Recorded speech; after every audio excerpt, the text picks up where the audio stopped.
ప్రభు యేసుక్రీస్తు అందరికీ వందనాలండి. ఈరోజు మొదటి సమయాల గ్రంథము 18వ అధ్యాయాన్ని మనం చదువుకున్నాం.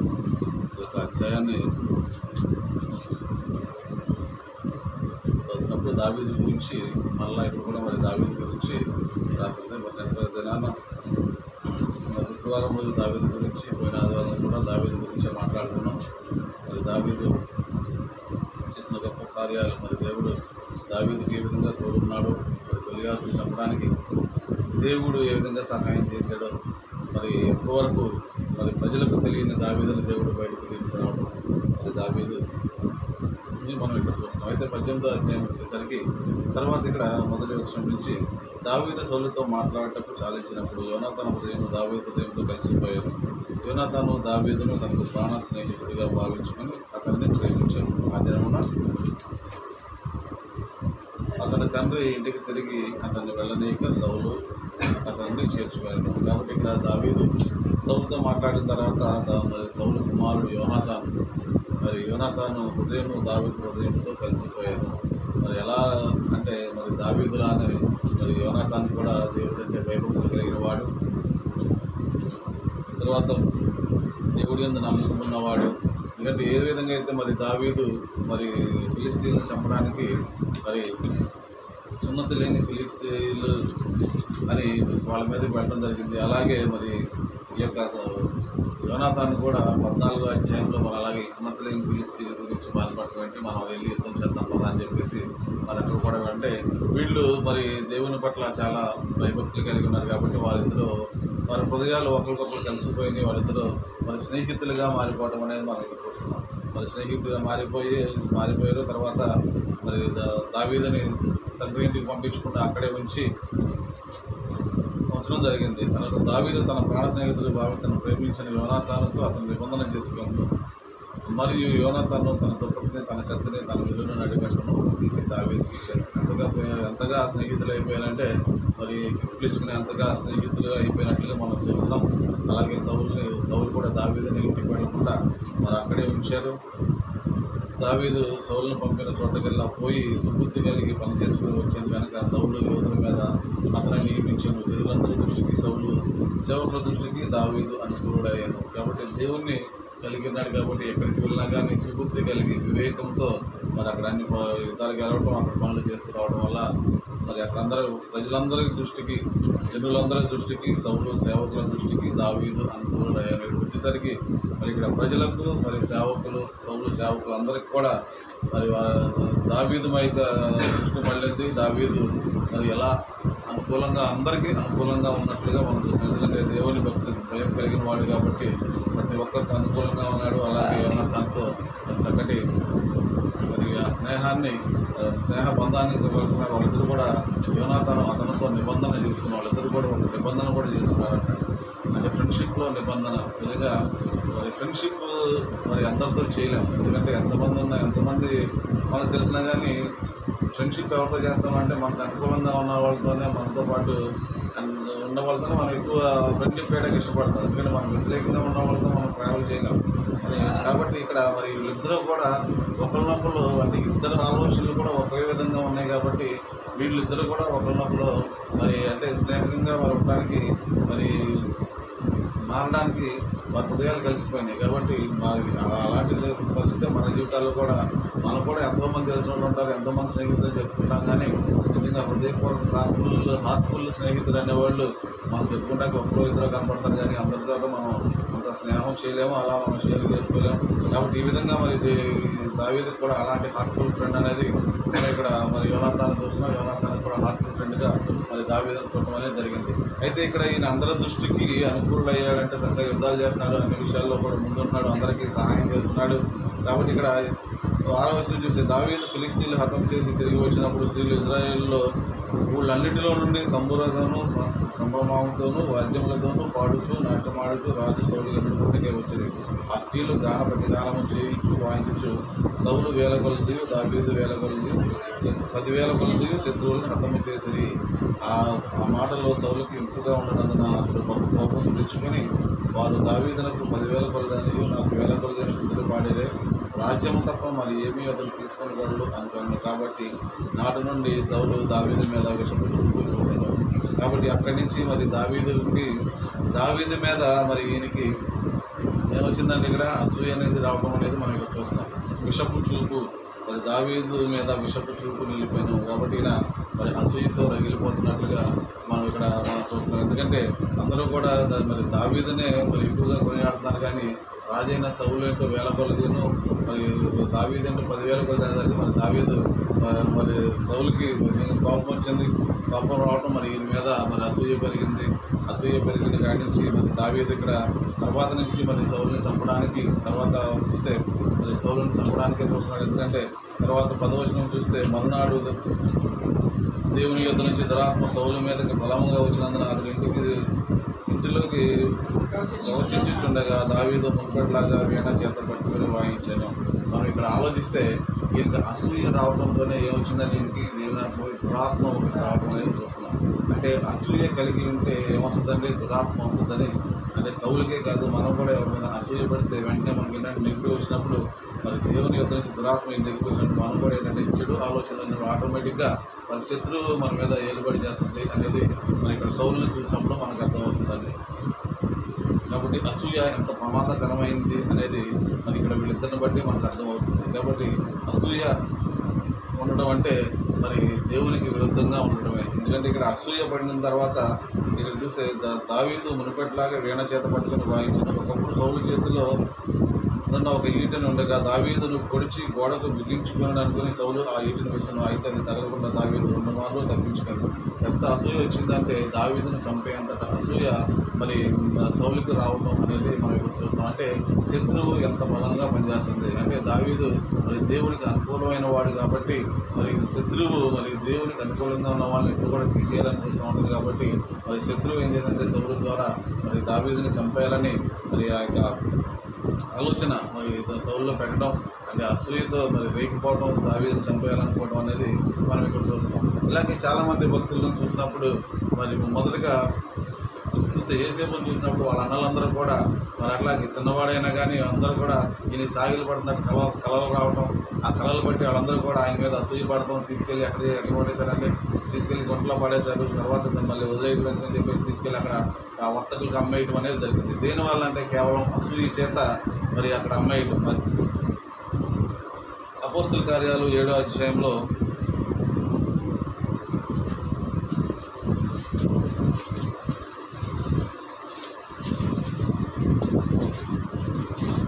9వ వచనం అండి. యోసేపును ఐగుప్తులోనికి పోవుటకు అమ్మివేసిరి గాని దేవుడు అతనికి తోడై ఉండి అతని శ్రమలన్నిటిలో నుండి తప్పించాను. కాబట్టి దయను జ్ఞానమును ఐగుప్తు రాజైన ఫరో ఎదుట అతనికి అనుగ్రహించినందున ఫరో ఐగుప్తునకును తన ఇంటికి అంతటికి అతనిని అధిపతిగా నియమించాను. కాబట్టి ఇక్కడ గోపకర్తలు మత్సరపడి యేసేపును ఐగుప్తులోనికి పోవుటకు అమ్మివేశారు కానీ దేవుడు అతనికి తోడై ఉన్నాడు. కాబట్టి ఇక్కడ మరి యేసేపును కూడా ఏంటంటే అన్నలో అమ్మేశారు, తర్వాత వాళ్ళు కొనుక్కున్న వాళ్ళు కూడా అమ్మేశారు కానీ దేవుడు తోడుగా ఉన్నాడు. కాబట్టి మరి ఏం చేశారంటే ఈయన ఫరో ఎదుట అతను ఫరో ఐగుప్తు అంతటికి అతన్ని అధిపతిగా నియమించాడు. కాబట్టి ఈయన కూడా దేవుడు తోడుగా ఉన్నాడు. కాబట్టి దేవుడు సహాయం ఎంత వచ్చిందంటే ఆయన అధిపతిగా నియమించగా అధిపతి అయ్యేంతగా మరి దేవుడు సహాయం చేశాడు. అంటే మనుషులు ఎప్పుడైతే విసర్జించారో, ఎప్పుడైతే మరి అసూయపడ్డారో, కానీ దేవుడు మాత్రం, ఎందుకంటే దేవుడు పనులు చేస్తూ వాళ్ళు ముందుకు వెళ్తారు. కానీ అసూయపడటం అనేది మరి ఇప్పుడు అసూయపడిన వాళ్ళందరూ కూడా ఎక్కడికి వెళ్తారు అనేది చూస్తే 13వ అధ్యాయము 14వ 45వ వచనం చూద్దామండి. అపోస్తుల కార్యాలు.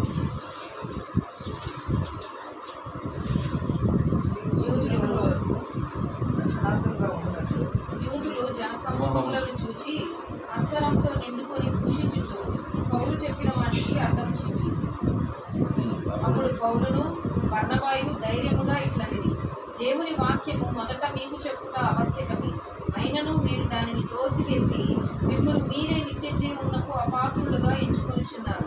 కనుక ఇదిగో మేము అన్యజనుల యొద్దకు వెళ్ళుచున్నాము.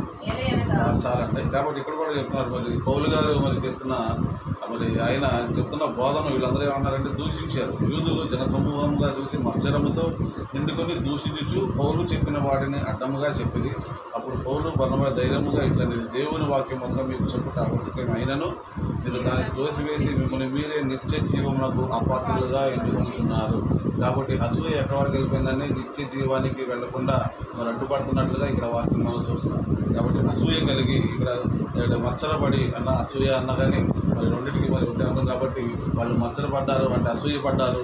దేవుని వాక్యానికి విరుద్ధంగా నిలవడం వల్ల వీళ్ళందరూ కూడా ఏమైపోతారంటే నిత్య జీవానికి అపాత్రులుగా నిత్య జీవము వెళ్లకుండా వాళ్ళే అడ్డుకుంటున్నట్లుగా మనం చూస్తున్నామండి.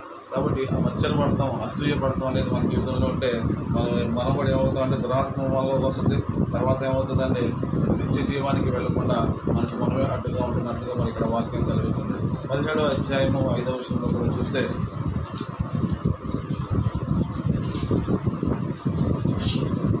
ఇక్కడ కూడా మరి యూదులు మత్సరపడి కొందరు దుష్టులను వెంట పెట్టుకొని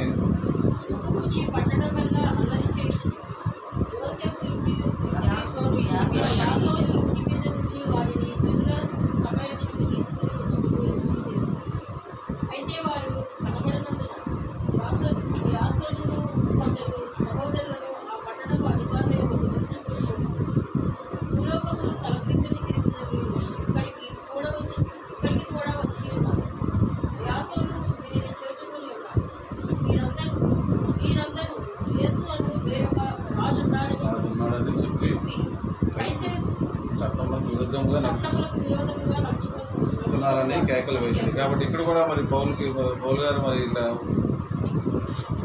తెస్సలోనికీకి మరి వెళ్ళి వాళ్ళు చెప్తున్నప్పుడు వాళ్ళు కూడా అక్కడ యూదులు అడ్డుపడిపోయి ఇక్కడ ఏమంటారంటే వీళ్ళకి యేసు అను వేరే ఒక రాజు ఉన్నాడని చెప్పి కైసరు చట్టంగా విధంగా నడుచుకున్నారని కేకలు వేసింది. అంటే యూదులు కూడా అక్కడ ఏమైపోయారంటే యూదులు ఎలా ఉన్నారంటే ఇక్కడ అంటే దేవుని మాటలు వినడానికి ఇష్టపడక వాళ్ళు కూడా మత్సరపడ్డారు. ఇక్కడ భూలోకంలో కింద తలకిందులు చేసి వీరు ఇక్కడ కూడా వచ్చినారంటే అంటే వాళ్ళు ఎలా ఉన్నారంటే దేవుని మాటలు ఎలా అయిపోతున్నాయి అంటే వాళ్ళ హృదయాలు ఎలా అయిపోతున్నాయి అనేది మనం చూస్తున్నాం. భూలోకంలో తలకిందులుగా చేసి వీరు ఇక్కడ కూడా వచ్చి ఉన్నారు. కాబట్టి ఈ మాట చాలా కఠినంగానే ఉంది. కానీ నిజంగానే మరి వాళ్ళ వాక్యాల ద్వారా వాళ్ళు చెప్పిన మాట ద్వారా అనేక మంది మరి ప్రభు వైపు తిరగటం మరి అనేది మనం చూస్తున్నాం. మరి అలాగే తర్వాత కింద కూడా మరి బెరయాకి వెళ్ళినప్పుడు కూడా అక్కడ కూడా మరి 12వ వచనం చూస్తే అందుచేత వారు అనేకులు ఘనత గల గ్రీకు దేశస్తులైన స్త్రీల్లోనూ పురుషుల్లోనూ చాలామంది విశ్వసించేది. అయితే బెరయాలో కూడా పౌలు దేవుని వాక్యం పరిశీలించుతున్నాడు. తెస్సలోనికీలో ముందు యూదులు తెలుసుకుని అక్కడికి వచ్చి జనసమూహములకు రేపి కలవరపరిచేది. మరి ఎక్కడైనా సరే మరి వాక్యం చెప్తుండగా వాళ్ళు వచ్చేసి మరి కలవర పెడతాం. ఎందుకంటే దేవుని వాక్యానికి విరుద్ధంగా వాళ్ళు నడుస్తున్నారు. మరి ఈరోజు కూడా మనం చూస్తుంటే మన సంఘాలు మరి క్రైస్తవుల్ని మరి పడుతున్న ఇబ్బందులు మన సంఘాలు కూడా చూసినప్పుడు మరి ఎందుకు అన్ని జనులు అంటే వాళ్ళు కూడా ఇలాగే అసూయపడుతున్నారని మనం అనుకోవాలి. ఎందుకంటే అనేక మంది వీళ్ళు తిప్పేస్తున్నారు, దేవుని వైపు తిప్పేస్తున్నారు, మత మార్పిడి జరుగుతుంది. ఎందుకు జరుగుతుందంటే నిజమైన దేవుణ్ణి తెలుసుకుంటున్నారు, వాళ్ళు విన్న వాక్యాన్ని బట్టి వస్తూనే జరుగుతుంది తప్ప ఎవరు కూడా మత మార్పిడి చేయట్లేదు. కానీ మరి వాక్యాన్ని బట్టి మరి రావడం జరుగుతుంది. మరి దాన్ని బట్టి అసూయపడుతున్నారు. ఈరోజు సంఘాలు కూడా మరి పడదోయడం కూల్ చేయడం మరి క్రైస్తవులను పట్టడం ఎందుకు జరుగుతుందంటే కేవలం మరి మన దేవుని మీద అసూయ, దేవునికి విరుద్ధంగా వాళ్ళు నడుచుకోబట్టే మరి ఈరోజు అలా జరుగుతుందని మరి నాకు అనిపిస్తుంది. ఎందుకంటే మనమైతే ఎప్పుడు వాళ్ళకి విరుద్ధంగా ఎప్పుడు మనం వెళ్ళాం. ఎందుకంటే వాళ్ళు చేసే వాళ్ళకి ఎప్పుడు మనకు అడ్డుగా వెళ్ళాం. కానీ వాళ్ళు మాత్రం మనకు ఎందుకు అడ్డు వస్తున్నారంటే మన మీద వాళ్ళకి అసూయ కలిగింది కాబట్టి, అసూయ పడుతున్నారు కాబట్టి మనం చెక్ చేసి పడగొట్టడం. ఎందుకంటే మరి వాళ్ళని ఎక్కడో మార్చేస్తామని భయం వాళ్ళలో ఉంది. కాబట్టి ఈరోజు మన యొక్క మరి ప్రభుత్వం కూడా అంత వ్యతిరేకంగా క్రైస్తవుల మీద వ్యతిరేకంగా ఉండటం గల కారణం ఏంటంటే దేవుడు అంటే భయము, మరి దేవుడు అంటే అసూయ కలిగి మరి వాళ్ళందరూ ఇలా చేస్తున్నారని మరి నాకు అనిపిస్తుంది. కాబట్టి దేవుడు కాబట్టి ఈ విధంగా మరి మన దేవుడు గొప్ప దేవుడు కాబట్టి అసూయ పడుతున్నారంటే మరి వాళ్ళందరూ ఎక్కడికి వెళ్తారంటే అంటే వాళ్ళందరూ కూడా నిత్య జీవానికి అపాత్రులు అనే వాక్యం సెలవిస్తుంది. మరి అలా మరి యేసు ప్రభు వారి గురించి కూడా మరి అసూయ పడటం అనేది మనం చూస్తున్నాం. మత్తయి సువార్త 27వ అధ్యాయము 1వ వచనంలో చూసినప్పుడు, ఉదయం అయినప్పుడు ప్రధాన యాజకులు ప్రజలు పెద్దలందరూ యేసును చంపవాలని ఆయనకు విరోధంగా ఆలోచన చేసి ఆయనను బంధించి తీసుకుని పోయి అధిపతి అయిన పొంతి పిలాతునకు అప్పగించింది. తర్వాత 18వ వచనం చూసినప్పుడు, అప్పుడు పిలాతు, నేను ఎవరిని విడుదల చేయవాలని మీరు కోరుచున్నారు, బరబ్బనా లేక క్రీస్తు అనబడిన యేసునా అని వారిని అడిగాను. ఎలాగనగా వారు అసూయ చేత ఆయన అప్పగించారని అతడు ఎరిగి ఉండాను. దేని చేత అప్పగించారండి? వీళ్ళందరూ కూడా ప్రధాన యాజకులు ప్రజలందరూ కూడా దేవుని అసూయ చేత మరి అప్పగించారు అని మరి ఇక్కడ యేసు ప్రభువు అని పడుతుంది. అంటే దేవుని వాక్యము ఎంత మరి ఎప్పుడైతే మనం స్వీకరించగలుగుతామో దేవుని వాక్యం ఎంత శక్తివంతమైనది, అంటే ప్రజలు మారిపోతున్నారు అనేది మరి ఆ రోజు నుంచి ఈ రోజు వరకు కూడా మరి ఇంకా కొనసాగుతూనే ఉందండి.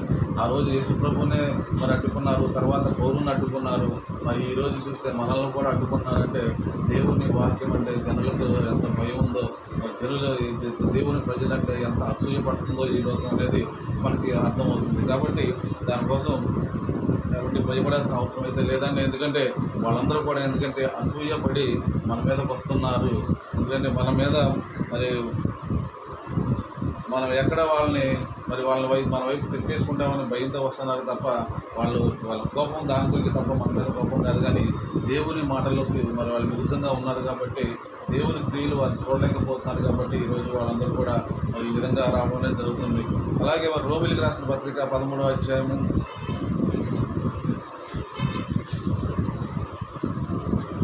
13-14 వచనాలు చూసినప్పుడు, అల్లరితో కూడిన ఆటపాటలైనను అత్తైనను లేకయు కామ విలాసములైనను పోకిరి చేష్టలైనను లేకయు కలహమైనను మత్సరమైనను లేకయు పగటియందు నడుచుకున్నట్లు మర్యాదగా నడుచుకును మెట్టుకు ప్రభువైన యేసుక్రీస్తును ధరించుకొనిన వారై శరీరేచ్ఛలను నెరవేర్చుకున్నటకు శరీరము విషయమై ఆలోచన చేసుకొనబడి.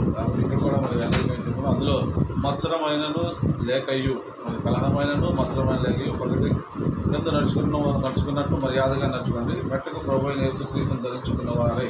మరి ఇక్కడ చెప్తున్న మాటలు ఇవన్నీ కూడా మరి మనలో ఉండకూడదు. కాబట్టి మనం ఏం చేయాలంటే ప్రభువైన యేసుక్రీస్తును ధరించుకున్న వారే శరీరేచ్ఛలను నెరవేర్చుకుంటూ శరీర విషయంలో ఆలోచన చేసుకోండి.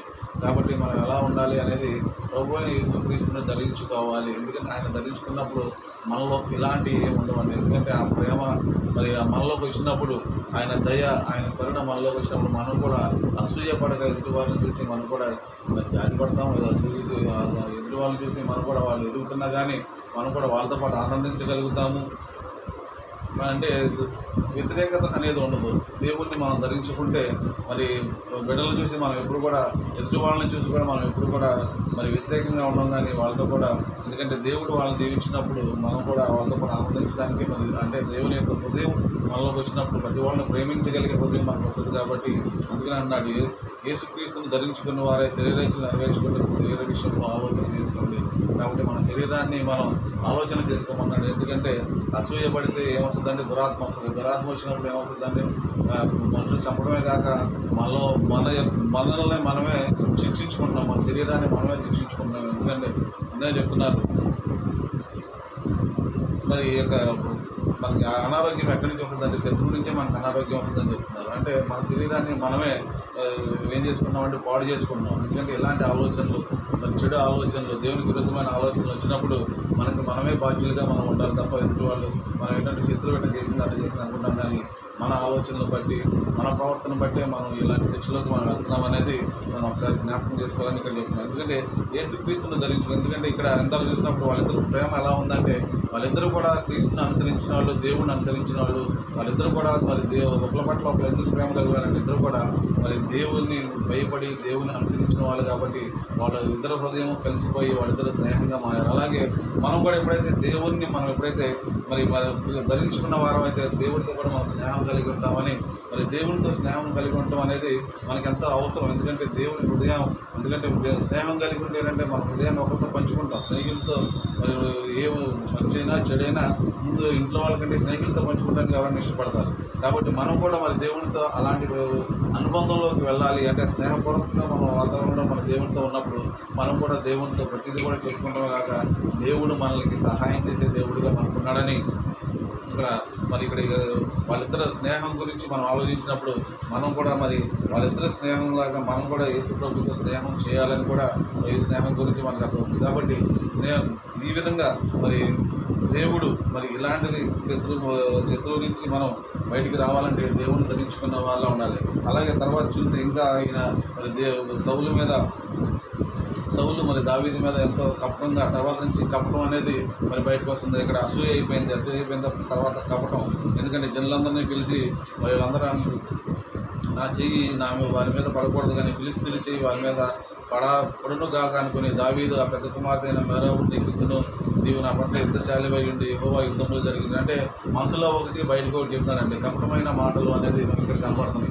ఎందుకంటే మనసులో ఏంటంటే యుద్ధం చేసినప్పుడు ఫిలిస్తీన్ల చేతికి ఆయన అప్పచెప్పేస్తే వాళ్ళే చంపుకుంటారులే, నేను చంపడం ఎందుకులే, నా కుమార్తెను ఇచ్చేస్తే ఇక్కడే ఉంటాడు, ప్రతి దానికి ముందెళ్తాడని ఒక ఆలోచనతో మరి కపటంగా ఆలోచిస్తున్నాడు. కానీ ఆయన ఎక్కడ కూడా దావీదు మీద ప్రేమతో కూడా ఎక్కడ ఆలోచించినట్లుగా మన ఈ అధ్యాయం అంతా చదువుతున్నప్పుడు మనకు అర్థం మరి ఇక్కడ తెలుస్తుందండి. మరి ఆ విధంగా తర్వాత పెద్ద కూతురు వేరే వాళ్ళకి ఇచ్చారు. తర్వాత రెండో కూతురు ఆయన ప్రేమించింది కాబట్టి సంతోషించాడు. అన్నాడు, ఆమె అతనికి ఉరుగా ఉన్నట్లు ఫిలిస్తీన్లు చెయ్యి అతని మీద ఉన్నట్లు నేను ఆమెను అతనికి ఇద్దును అనుకొని ఇప్పుడు నీవు మరి దాని చేత నాకు అల్లుడవదు అని దావీదుతో చెప్పాను. కాబట్టి చిన్న కూతురు నుంచి మళ్ళా అంటే అదే ఉరిగా ఉంటుంది. అంటే పెళ్లి చేస్తారంటే ఇక్కడే ఉంటాడు కాబట్టి ఫిలిస్తీన్లు మీదకి వెళతాడు అంటే ఎంత కోపంతో ఎంత కప్పంగా ఉన్నాడు సౌలు అనేది మనకి ఇక్కడ మనం చూస్తున్నామండి. కాబట్టి ఆ విధంగా వాళ్ళందరూ మరి తర్వాత పెళ్లి చేయడానికి కూడా మరి అక్కడ ఉన్న జనులే లేపాడు. ఎందుకంటే దావీదుతో వాళ్ళందరూ చక్కగా ఉన్నారు కాబట్టి మీరే వెళ్ళి మరి దావీదుతో మాట్లాడండి అంటే మరి అక్కడ అన్నాడు, నా దగ్గర ఏముంది, నేను ఏ పార్టీ వాడిని అన్నా సరే నువ్వు నాకు ఏమీ ఇవ్వక్కర్లేదు. కానీ ఏమన్నాడు, శత్రువులు ముందోళ్ళు తీసుకొచ్చి నాకు అల్లవడానికి ఓలిగా ఏమన్నాడు, డబ్బులు కట్టాలు కనుకలు ఏమనకుండా ఏమన్నాడంటే ఓలిగా ఏమన్నాడంటే ముందోళ్ళు తీసుకొచ్చి నాకు ఇవ్వు అన్నాడు. అంటే ఏంటంటే ఆ వాళ్ళ గోపాంగ చర్మాన్ని కట్ చేసి 100 తీసుకొచ్చి నాకు ఇస్తే ఓలిగా ఇస్తే నేను నా కూతురు నుంచి పెళ్లి చేస్తానంటే ఈయన 200 తీసుకొచ్చి ఇవ్వడం తర్వాత వెంటనే వివాహం జరగడం అనేది మనం చూస్తున్నాం. అయితే ఎంత చేసినా కానీ దేవుడితో ఇంకా సంగీతం ఎక్కువ అవుతుంది. ఎక్కడికక్కడ వీళ్ళిద్దరిని కూడా చూసినప్పుడు కూడా వీళ్ళిద్దరూ ఒకరినొకరు తోడుగా ఉన్నారు, వీళ్ళిద్దరూ ఒకరినొకరు ప్రేమించుకున్నారు అనుకున్నప్పుడు సౌలు ఎక్కువగా రోజు రోజుకి భయం ఎక్కువైపోతుంది. కానీ ఆయనలో ఎక్కడ తగ్గట్లేదండి. ఎక్కడికక్కడే దేవునికి విరుద్ధంగా వచ్చిన చూస్తే దావీదు మరీ ఎక్కువగా సౌలును చూసి దావీదుకు మరీ ఎక్కువగా భయపడి ఎల్లప్పుడూ దావీదు మీద విరోధముగానే ఉండెను. కాబట్టి ఎప్పుడు కూడా దావీదుకు విరోధంగానే ఉన్నాడు. కానీ మరి దావీదుకు విరోధంగా ఉన్నాడంటే దేవునికి విరుద్ధంగానే నడుచుకున్నాడు. కానీ మరి దేవునికి ఎప్పుడు అనుకూలంగా అయితే మరి పరిస్థితులు కనపడతలేదు. ఎందుకంటే ఆయన దావీదుకి మరి ప్రజలందరూ కూడా మరి ఆయన్ని మరి చక్కగా 10,000 మందిని చంపాడని చెప్పేసి వాళ్ళందరూ కూడా ఆయన శుద్ధిస్తున్నారు, నన్ను శుద్ధించట్లేదు. అంటే దావీదు మరి దేవుడు మరి ఎన్నుకున్నాడు రాజుగా, మరి ప్రజల్లోకి మరి దావీదుని పంపించాలంటే నిజంగానే ఇవన్నీ కూడా మరి ఈయనకి ఒక రాజు అవ్వడానికి ఒక చిన్న ట్రైనింగ్ లాగానే మరి కనపడుతుంది. సౌలుకైతే ఏ ట్రైనింగ్ లేదు, దేవునితో అనుబంధము లేదు, దేవునితో సహవాసము లేకుండానే ఒకసారి ప్రజలు ఎన్నుకున్న రాజులాగా అయిపోయాడు. కానీ దేవుడు ఎన్నుకున్న మరి దావీదు ఏ విధంగా ఆశీర్వదించబడుతున్నాడు అనేది మనం ఇక్కడ చూస్తున్నాం. కాబట్టి ఏదన్నా కానీ మనం దేవుడి దగ్గర నుంచి పొందుకుంటే దేవుడు ఏ విధంగా మనం కూడా ఏ విధంగా ఆశీర్వదించబడతాం, రోజు రోజుకి ఎలా అభివృద్ధి చెందుతున్నాడు, ఎలా ఆశీర్వదించబడుతున్నాడు అనేది మనం ముందుగా ప్రతి ఒక్కరిని చూస్తే దానియేలు కూడా చూసినప్పుడు దానియేలు కూడా 120 మంది అద్భుతుల్లో అందులో పెట్టుకున్నారు.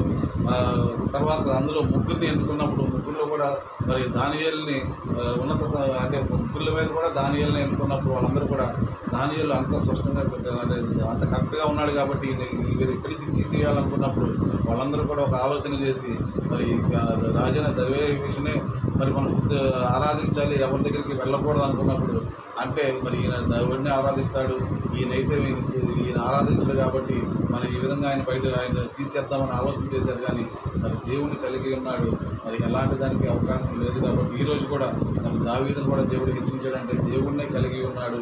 అందరూ సౌలు కూడా భయపడుతున్నారు. కాబట్టి మనం కూడా మరి ఈ విధంగా దేవుని కలిగి ఉంటే మరి ఈరోజు మరి లోకం నిజంగానే దేవుడు అంటే భయపడుతూ మన చర్చస్ కోలుకొట్టేస్తున్నారు.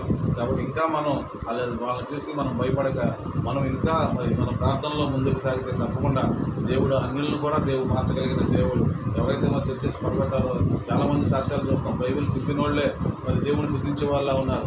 మరి అలాంటిది మరి దేవుడు చర్చెస్ పాల్గొట్టిన వాళ్ళు రేపు వద్ద మరి దేవుడు వాళ్ళతోనే చర్చలు కట్టించవచ్చు, వాళ్ళే ఆరాధన చేయడానికి కూడా దేవుడు సహాయం చేస్తాడు. కాబట్టి మనం చేయాల్సింది అంటే దేవుని యొక్క భయభక్తులు కలిగి మనం దేవునితో కలిసి ఉన్నప్పుడు తప్పకుండా మరి విరోధంగా ఉన్న వాళ్ళు కూడా మరి దేవునికి విరుద్ధంగా ఉన్న మన దేశం కూడా మరి దేవుని ఆరాధించే దేశంగా మారాలంటే మనం కూడా దావీదులాగా ఎప్పుడు కూడా మరి ఒకరి మీద అసూయ పడకుండా దేవుణ్ణి ముందు పెట్టుకుని మనం నడిచినప్పుడు తప్పకుండా మనం కూడా మరి ఈ విధంగా మన దేశాన్ని కూడా క్రైస్తవ దేశంగా మార్చడానికి, క్రైస్తవులుగా మనం ప్రయత్నం చేయడానికి దేవుడు సహాయం చేస్తాడని నమ్ముతూ దేవుడి వాక్యం తెలియజేస్తుంది.